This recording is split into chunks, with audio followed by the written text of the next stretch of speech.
Jadi kadang barang baik itu barokahnya orang yang nggak baik. Maksudnya suul adab. Tanya gitu kan suul, tapi itu barokah. Orang Bedui itu kalau ngaji sama Nabi itu lebih unik timbang yang soleh, timbang yang pinter. Sehingga banyak ilmu itu ditemukan dari orang Bedui. Karena cara berpikir itu aneh. Kalau orang soleh, orang waras kan berpikirnya ada aneh, standar. Jadi orang Bedui itu aneh. Pernah suatu saat Rasulullah itu khutbah cerita kiamat. Wah, dahsyatnya kiamat kayak apa? Semua orang diam nangis semua. Orang Bedui enggak, lebih cerdas. Ini Nabi itu aneh, cerita kiamat kok udah ada tanggalnya, ini gimana?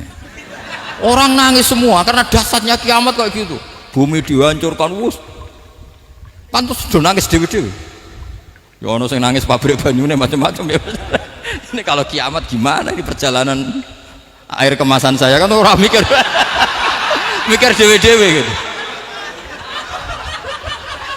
Tapi ini enggak, orang Bedui cara berpikir tuh enggak, malah ya Rasulullah mata sa'ah engkau itu cerita kiamat tapi enggak jelas tanggalnya. Kalau cerita kiamat ya harus jelas dong kapannya. Jadi unik, jadi cara berpikir sahabat kaget semua loh, kaget karena enggak kepikiran. Nabi a'radu anhu, a'radu itu mengabaikan. Banyak sahabat yang menganalisis lam yasma kan. Nabi memang nggak dengar sehingga mengabaikan. Ada yang analisis lagi sami'a wa kariha. Sebenarnya Nabi dengar cuma nggak berkenan karena tengah-tengahnya khutbah kok tanya. Tapi si Arabi ini cerdas, masuk akal kan? Misalnya mau pilihan presiden, orang mesti tanya kapan kan gitu. Ya kan? Mau ganti presiden atau ganti bupati, takarannya orang kan kapan? Kayak Mas Akom jadi wali ndak? Pertanyaannya kan kapan? Kalau jatuhnya kan sudah ya.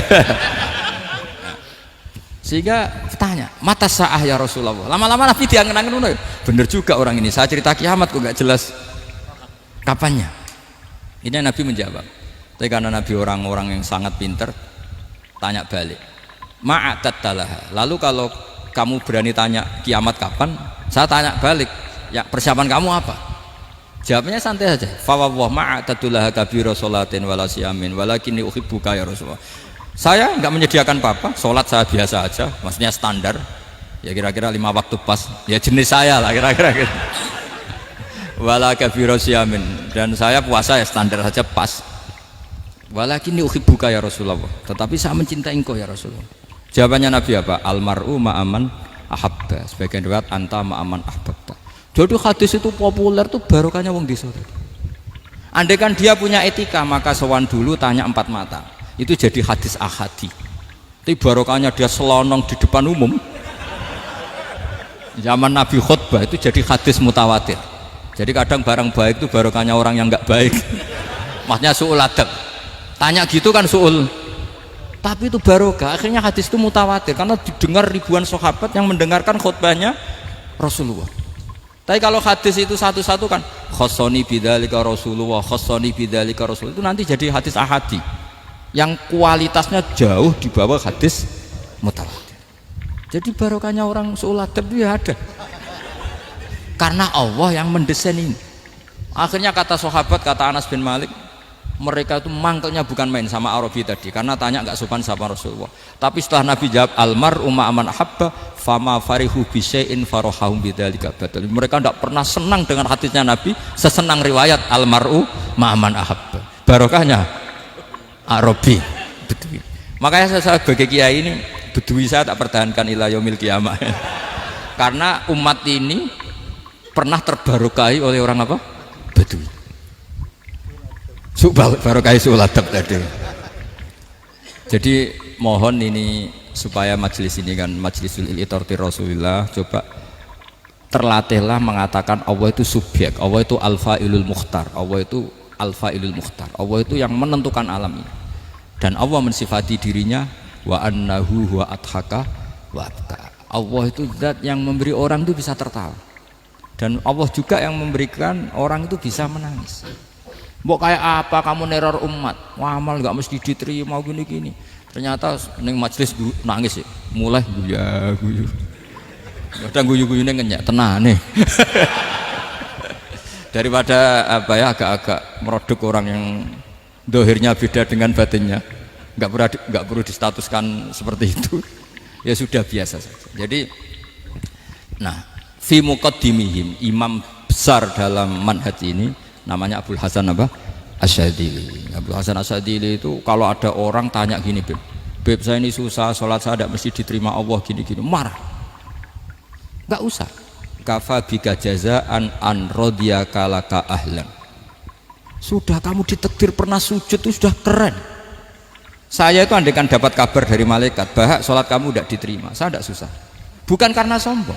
Pernah ditakdir sholat sujud ning Allah itu keren. Kayak apa malunya kita ketemu Allah kemudian kita di bumi tidak pernah sujud. Makanya itu Abul Hasan Asyadzili kowe ora usah mikir sholatem ditampa ta ora usah mbok mikir. Kowe ditakdir tau sujud itu hebat. Kafa bika jazaan an radiyaka laka ahlan. Cukup kamu mendapat balasan dari Allah, kamu pernah ditakdir sujud. Gak perlu ngaji alim alamas, gowo sawi ngalor ngidul jalalain keren. Paling gak malaikat pernah melihat kamu, gowo tak kitab kuwedi. Gak penting pahamu gak penting. Karena isra bakat paham Mas. Jadi Abul Hasan Asyadzili adalah orang yang, dan itu Al-Hasani ya, dan itu Al-Hasani. Makanya macam-macam kita yang Al-Husaini sudah kita punya Faqih Muqaddam, punya banyak. Di Al-Hasani yang paling populer diantaranya adalah Abul Hasan Asyadzili. Beliau tuh kalau ngendikan sesuatu itu positif terus. Termasuk itu ketika ada orang resah sholat saya diterima ndak, kata beliau, wes gue sing sempurna, ditakdir tahu sujud. Saya itu sebetulnya kadang-kadang yang miris, wes sholatku tompo tau ora, tapi saya sangat sadili. Sangat-sangat sadili. Saya nggak pernah berdoa ya Allah ibadah kami jenengan terima ndak, karena takut kalau doa gitu keterusan itu terus ditompo ora ya. Akhirnya keterusan gitu, akhirnya ngenes. Masa orang pernah sujud ngenes? Lama-lama gini setan masuk, apa artinya saya sujud ternyata gak diterima. Lu wong kawula kok iskal tentang pernah sujud. Itu kan ibarat gini, kamu ngasih uang sama orang tua kamu, misalnya Habib Soleh ngasih uang Habib Ali, terus apa artinya tak kasih, kemudian beliau tidak terima kasih, itu kan lucu. Terima kasih tidak terima kasih, seorang anak ngasih orang tua itu keren. Makanya saya bangga dengan Habib Soleh ketika beliau mengumrohkan Habib Ali, sudah mendaftarkan haji Habib Ali. Gak usah mikir diterima apa enggak, wes keren, itu sudah perilaku yang keren, yang hebat. Makanya saya sering ada orang mau cerai tanya saya, Gus saya ini cerai gak, istri saya kurang ajar gini. Gak usah. Lalu bojoku lo judes. Uang di bojo itu keren, paling gak kowe ra darani jomblo.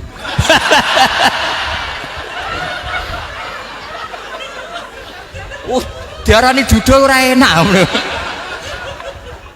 Wes luwe sabar di diarani judo mek diarani bojo judes.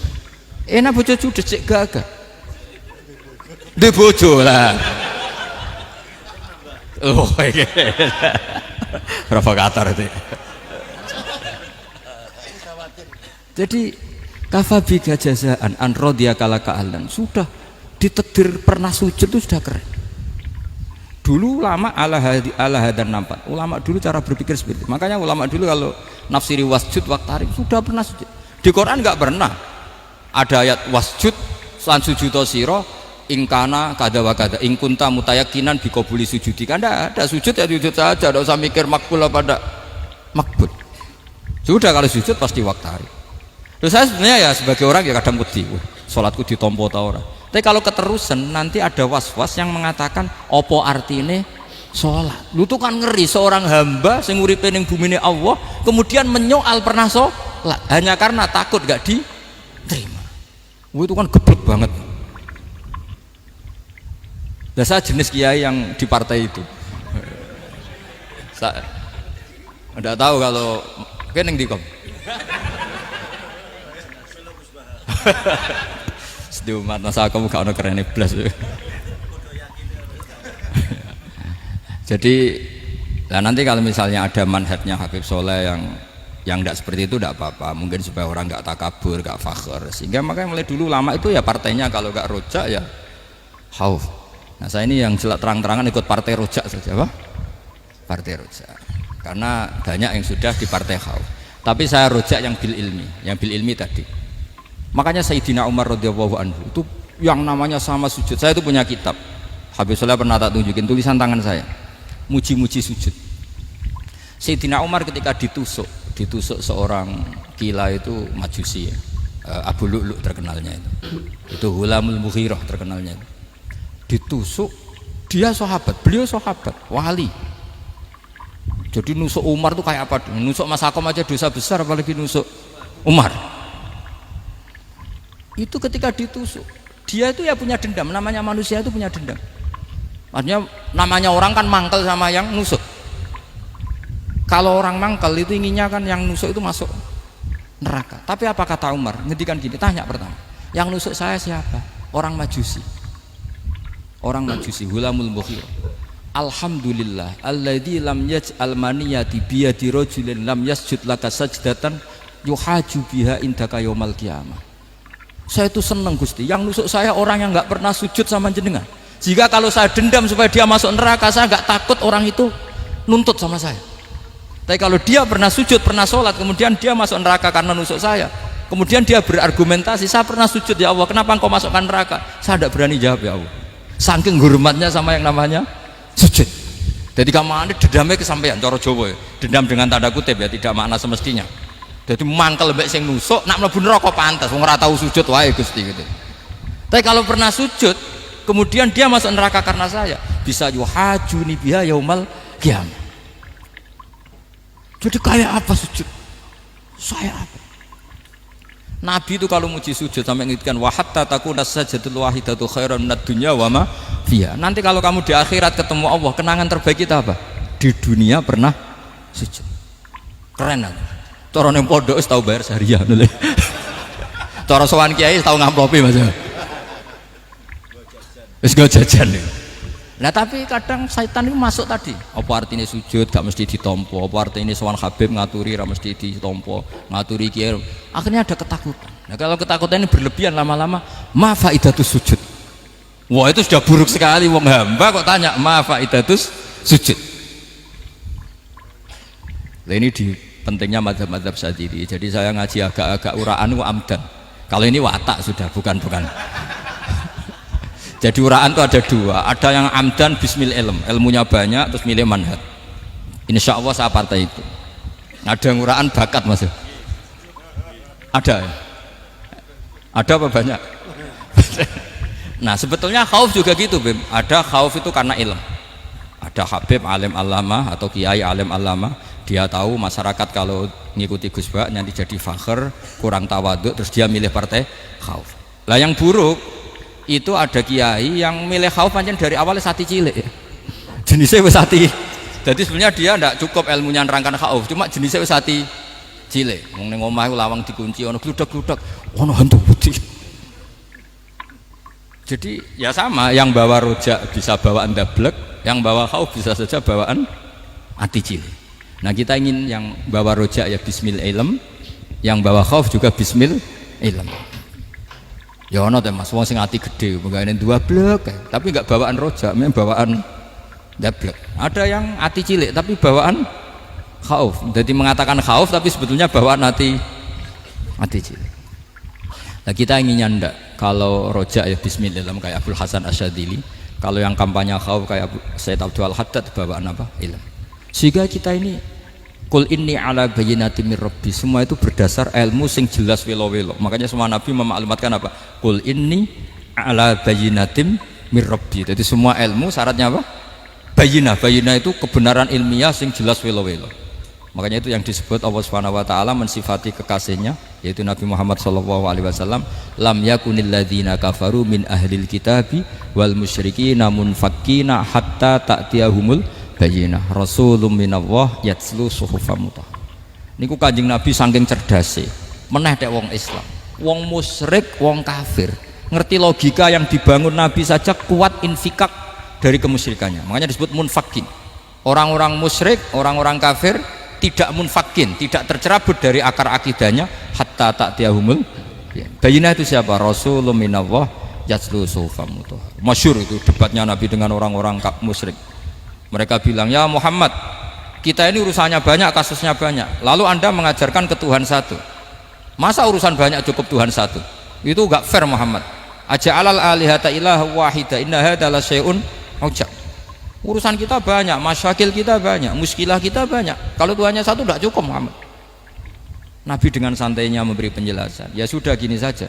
Kalau kamu jadi budak atau pembantu, majikan kamu banyak.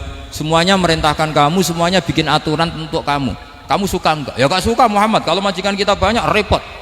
Ya sudah, Tuhan kamu itu majikan kamu. Kalau banyak perintahnya beda-beda kamu pusing. Ya udah Mat, Tuhannya satu aja Mat.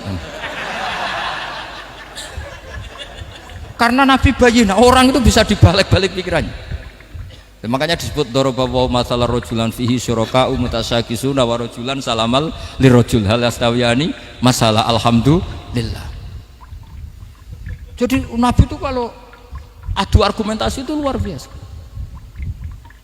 Jadi segampang itu Nabi memberi apa?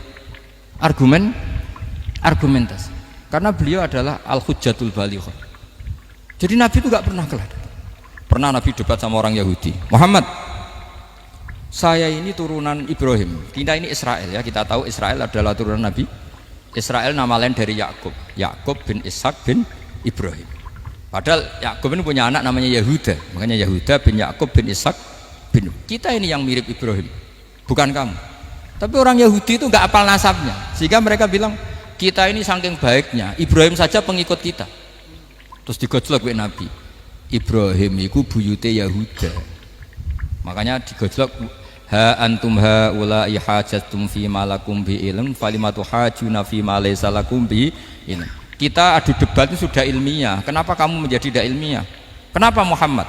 Terus Allah menurunkan wa ma unzilatit taurat wal injilu illa min ba'di afala ta'qilun. Artinya gini, kalau Ibrahim dikatakan Ibrahim Yahudiyah, itu sama dengan saya berkali-kali podo karo sampean misalnya ngendikan Mbah Zubair itu pengagumnya Gus Roji misalnya. Padahal Gus Roji bin Ubab bin Maimun bin Zubair, misalnya Gus Roji bin Kiai Haji Ubab bin Kiai Haji Maimun bin Kiai Haji Zubair. Nah Ibrahim itu kan Yahuda bin Yakub bin Ishak bin Ibrahim. Terus mereka bilang Ibrahim itu pengikut Yahudi. Itu kan kebalik-balik. Kayak Habib Hasan itu pengagum Habib Soleh. Kan Habib Hasan rohnya ini gimana, ini sih mbahnya kok dianggap. Nah sehingga orang Yahudi ketika Nabi berdebat beda dengan Nabi Muhammad SAW. Ketika ditanya kenapa kamu yakin agama tauhid, millata abi, karena ini agama nenek moyang saya, millata abikum apa? Ibrahim. Jadi jelas akhirnya orang Yahudi ngerti. Ya kan sama dengan mengatakan tadi Pak Karno itu pengagum Puan Maharani. Kan aneh nggak kalimat itu? Mbah Hasyim Asy'ari itu pengagum Gus Dur. Gak lucu itu. Jadi Nabi itu orang yang bayinah itu kalau menerangkan kebenaran itu bahkan orang kafir pun bisa infikak, bisa munfakin, tercerabut dari akar kekafiran. Nabi itu mudah sekali merubah logika. Makanya di Quran sering ada kata aro'aitum, karena memang tadi. Nah saya mohon apapun pilihan anda rojak kayak Abdul Hasan Asy'adzili tadi, ketika orang resah sujudnya diterima apa enggak, sholatnya diterima apa enggak, beliau bisa berargumentasi betapa pentingnya sujud. Wes aja kowe iku kawula, tahu sujud itu keren. Saman bayangkan betapa malunya kita kalau kita ketemu Allah kemudian di dunia enggak pernah. Lho paribasane kula mlebu swarga lah iku isin. Mlebu swarga tapi ning donya ora tahu isin. Sama seperti kowe di guru saurip-uripmu ora tahu salam templek isin. Kira-kira seperti meskipun salam templek ora penting ya ora penting tuh, misalnya soleh salam templek 50.000 duwe wis akeh ngono kan. Nah masakom penting kudu rokok. Itu bukan nilainya kok, betapa malunya kita. Saya dulu mau sarang, andai kan tidak pernah khidmah sama iya malu tenan sebagai apa? Santri. Makanya Sayyidina Umar ketika beliau dibunuh orang, itu pertanyaan pertama, dia pernah sujud enggak? Enggak pernah. Andai kan dia pernah sujud, maka saya tidak berani masukkan dia masuk neraka. Takutnya dia protes sama Allah, ya Allah saya pernah sujud, kenapa harus di neraka? Atau Umar ditanya Allah gini, Umar, kowe ridho wong sing tau nyembah aku kemudian dia di neraka? Kayak apa? Jadi makanya Umar ketika wafat ketika alhamdulillah alladzi lam yaj'al maniyati biyadi rajulin lam yasjud laka sajdah. Ya jadi saya mohon sekali jadi majelis ini sebuah majelis mubarak, caranya tauhidnya dibenarin. Apa tauhidnya dibenarin? Jadi Allah itu adhaka wa abka, Allah itu al-hadi, Allah itu Ar-Razzaq. Sehingga Menteri Ekonomi mbok salah rumusnya lah wong tetep mangan. Mergo Allah itu Ar-Razzaq. Mbok negara dikelola keliru lah wong tetep mangan, wong Allah itu Ar-Razzaq. Kiai rada akeh sing di masalah. Tapi ya tetep agama ini jalan. Lho andai kan syaratnya agama ini kiai ini bener. Wah ya repot. Kowe iso bayangno masakom bener terus. Tapi agama ini berkali-kali coba di TV itu banyak nyun sewu, ada ustadz, ada kasus apa, ada kiai, kadang ada masalah hukum. Agama ini jatuh enggak masalah. Padahal di TV itu sudah dinasionalkan kan, ada kiai terlibat kasus hukum atau ustadz tertangkap karena melakukan apa itu. Tapi enggak ngefek karena agama ini bihifdillah wa biriayatillah. Sama. Negara mana-mana kadang manajemen ekonominya enggak jelas, tapi masyarakat ya makan karena Allah Razzaq. Sama aku kancanan Mas Akom mengeluh tapi Allah adhaka akhirnya iso guyu padahal ya orang untungnya blas kancanan dede tapi karena Allah itu adhaka. Nah kita dengan istri yang kita cintai dengan keluarga kadang yang nangis karena Allah itu zat yang bisa memberi abka wa annahu wa adhaka wa abka terus wa annahu wa amata wa ahya. Kita tidak ingin mati, wah ya mati saja karena kita objek. Hidayah itu seperti itu. Allah Al-Hadi. Apa? Allah itu kayak apa Korea, negara ateis. Enggak kebayang di sana ada ngaji Aqidatul Awam, Mabadi Fikih. Sekarang banyak. Saya tuh kalau beli Aqidatul Awam kerdusan, tak kirimkan ke Korea. Sebelum saya ke Korea, karena sebagian santri saya di Jogja. Di sana ada ngaji Aqidatul Awam, ngaji Takrib. Bahkan saya di sana dilagokno sakduna fid dunya. Kayak apa Allah kalau ingin bikin hidayah? Karena Allah itu Al-Hadi. Wong Indonesia digerakno seneng duit. Bareng wis seneng duit mau apa? Korea. Setelah di Korea tersiksa karena gak ada tempat sujud, akhirnya urunan. Segampang itu kalau Allah mengendaki. Itu gak dibenem MUI, gak dibenem. Karena Allah Al-Hadi. Jadi saya mohon sekali tauhid ini dibenerin dulu. Allah tetap Al-Fa'ilul Mukhtar, apa? Al-Fa'ilul Mukhtar. Sehingga Allah mensifati dirinya Adhakawa. Mbok kamu bendung kayak apa, orang ngaji saya tetap guyu. Sekarang iso mbuli saya, oh Gus Bapak ngaji tidak guyu. Allah yang memberikan guyu kamu itu.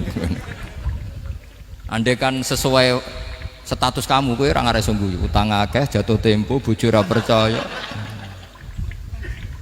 Gede-gede ya, kayak paham. Ya jadi ini tak isyatkan jenengan saya ini tadi bawa kitab Fathur Rahman di Tholibi Ayatul Quran, mau tak kasihkan hadiah ke saya itu Marhafid sebagai penyempurna karena beliau sudah Al-Husaini. Semoga ini dapat barokahnya Al-Hasani. Ini dikarang oleh zurianya Abdus Salam bin Masis. Abdus Salam bin Masis adalah guru dari Abul Hasan apa? Asyadili. Jadi kita tahu Sohibul Hikam Ibnu Athaillah As-Sakandari muridnya Abul Abbas Al-Mursi. Beliau muridnya Abul Hasan Asyadili. Beliau muridnya Abdus Salam apa? Bin Masis. Yaitu Alami Zada ini min dzurriyyati Abdus Salam bin Masis. Jadi ini Al-Hasani. Jadi ini sudah klub karena mulai dulu ya tradisinya gitu. Banyak sabaib ngaji Barojak, Bafadol. Nanti yang Bafadol Barojak yang ngaji Habib lagi. Seperti sanadnya Soleh di Sarang. Ya Soleh ngaji Bahmun. Tapi Bahmun ngaji Sayyid Alawi, Sadat ya. Ngaji Sayyid Zaini Dahlan. Nanti setelah Sayyid Zaini Dahlan ngaji Ajam lagi Usman Adim Yati. Jadi ya biasa mulai dulu silsilah ya seperti itu. Jadi seperti dulu Ibnu Abbas termasuk Qorobatul Rasulillah. Jadi dulu Qorobatul Rasulillah itu Bani Hasyim sama Bani Muttalib. Tapi kalau sekarang ya tentu para sadat, para habaib. Dulu biasa Ibnu Abbas ngaji ke Zaid bin Sabit. Itu Ibnu Abbas yang mencium tangannya Zaid bin Sabit. Tapi Zaid bin Sabit juga mencium tangannya Ibnu Abbas karena Qorobatul Rasulillah sallallahu alaihi wasallam.